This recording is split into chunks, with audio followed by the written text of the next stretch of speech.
Hello! Today we are making a burrito bowl. Alright, so we got a few things to chop for our burrito bowl. First, we're going to start with some onions and green bell peppers.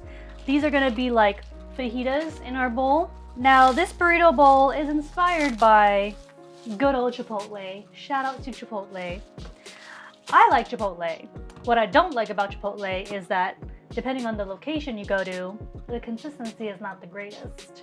So let's make our own at home. So with our onion, and I have a quarter onion here, I'm just gonna go ahead and do some thin slices in our little half moon shape. And one more. Okay. And I got a few pieces of green bell pepper left over from a previous recipe. So I'm gonna go ahead and just take that and just do some thin slices as well, about the same size as our onion slices. Next up, we're gonna cut up some green leaf lettuce. Now, we don't need this entire batch. Unless you're doing like a full-on salad bowl, then go ahead and cut up the whole batch. But we're gonna be adding in some rice to our bowl today to give it a little more oomphness. So with our green leaf lettuce, I'm gonna go ahead and just simply tear off the outermost leaves. They tend to be more on the dirtier side, and we don't wanna consume that. So we're gonna go ahead and just make sure the rest are good, tight. And then I'm gonna peel off maybe just 2 leaves. The rest will go in the bag and save for another recipe. And as you can see here, we got a little bug friend on our leaf. So with our green leaf lettuce, we're gonna take it over for a little rinse. Okay. I'm gonna go ahead and just chop off a little of the ends here. Chop off a little of the tops. I'm gonna go ahead and run my knife lengthwise to about 1 inch length, and then run my knife down just to create kind of a chopped salad effect. So I'm just gonna leave my lettuce in a colander, just so then if there's any excess water, it can just go ahead and drain down. Next, we're gonna chop up some cilantro. Our cilantro is gonna be great as a topper, along with in our corn and black bean salsa that we're gonna make. So I'm just gonna take a good, nice handful full. And I've already rinsed my cilantro, so there's no more dirt on there. Bundle it up like so, and then do a quick chop. One more across. And depending on how small or big you like your cilantro pieces, it's up to you. I have a friend named Sarah who hates cilantro, so she would opt out of this. However, I love cilantro, so I'm cutting up a bunch. Next up, we got 2 limes. Go ahead and just kind of roll it out a little bit. Get the juices flowing. Cut it in half. Cut it in quarters. And the other one. And lime too can be used as a topper or in our salsa, also in our guacamole that we're gonna make. Multi-use purpose. Next, we're gonna make some guacamole. So take an avocado, take your knife, go ahead and split it right in half. Do a little twist, open her up. And take your knife, plop it right on the pit, do a little twist, should come right out into our trash bag. Grab a spoon and just pull out around the avocado, get all that meat out. Boom. And same with the next one. Take your spoon around the rim, dive under, plop it out. With our avocado, we're gonna add some of our chopped cilantro, good amount, couple of wedges of lime, tiny bit of black pepper, and just a pinch of salt. Grab a fork and just start mashing away. All right, our guacamole is all set. I'm gonna wrap it up, pop it in the fridge, and let it chill until we need it. Okay, now let's work on our corn and black bean salsa. Now this is gonna be a kind of a warm salsa.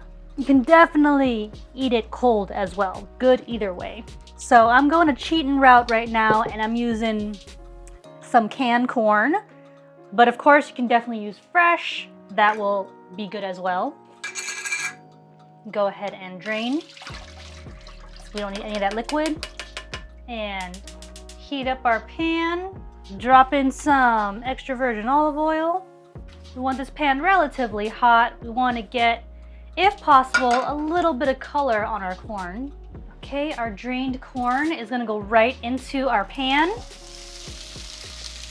Start sizzling right away. Now be careful with corn. It tends to snap, crackle, and pop back at you. In with our corn we're gonna go with some black beans. And I'm gonna go a few spoonfuls. Go ahead and mix that around.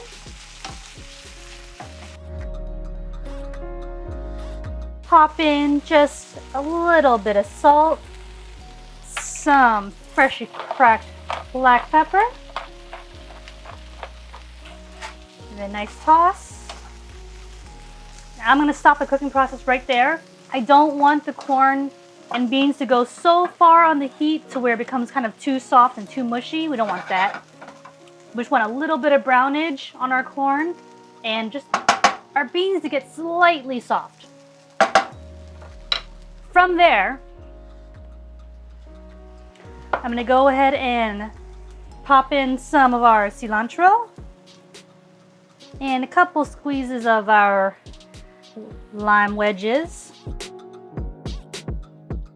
Give that a quick toss around and into a bowl. And again, this is great warm or great chilled. So you can keep this in the fridge and eat it later. Next, we're gonna cook up our peppers and onions. So in our same pan, I'm gonna go ahead and just turn on the heat, add some more extra virgin olive oil. And with our onions and peppers, when you eat fajitas, you like that nice hard sear on the outside of your veggies. That's what we're gonna do with our onions and peppers. So get that pan nice and hot. And once your pan is hot, we're gonna go ahead and plop in our onions first. Allow that to go a little bit. And then in goes our green bell peppers. Dash of salt, some black pepper, and another toss. Now, you can actually stop right here where you have some coloration on your onions and peppers. I personally like it to be a little on the softer side, so I do a little cheat trick where I add just a bit of water and allow that to create some steam. And now the steam is gonna allow the veggies to kind of soften up just a tad more.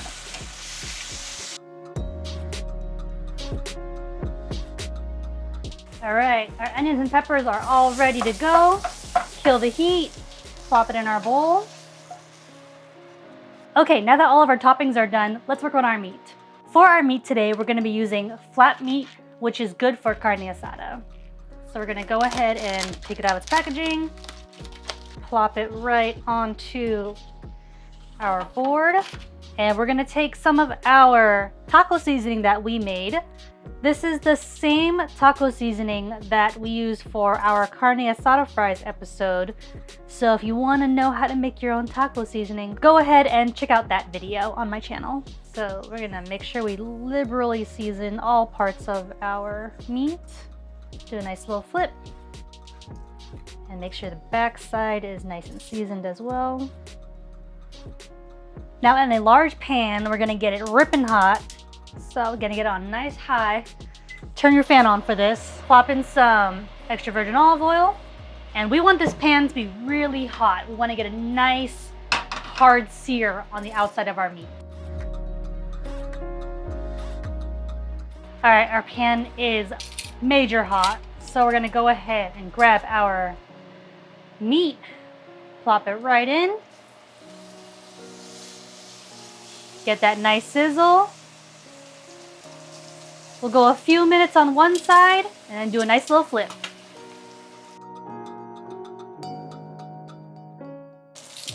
All right, it's been about 3 minutes.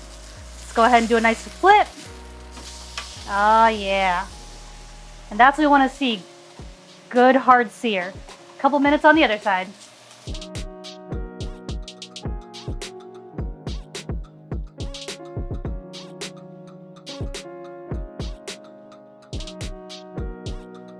Okay, we are ready to take this meat off. We got a good hard sear on both sides. And all right, bring it onto our cutting board. Allow this bad boy to sit, relax, rest for at least 10 minutes, and then we'll cube it up and do our little plating.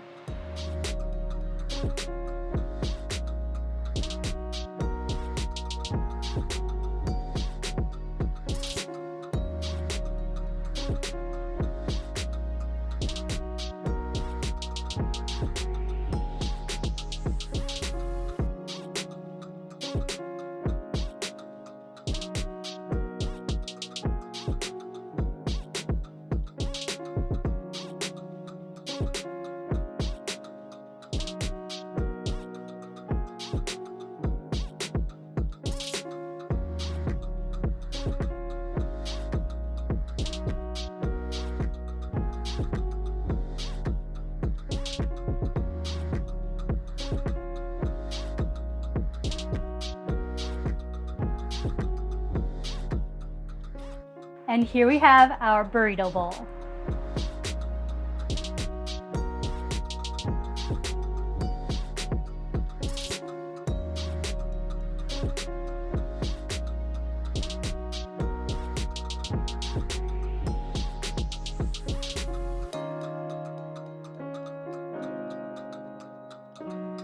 Thanks for joining us.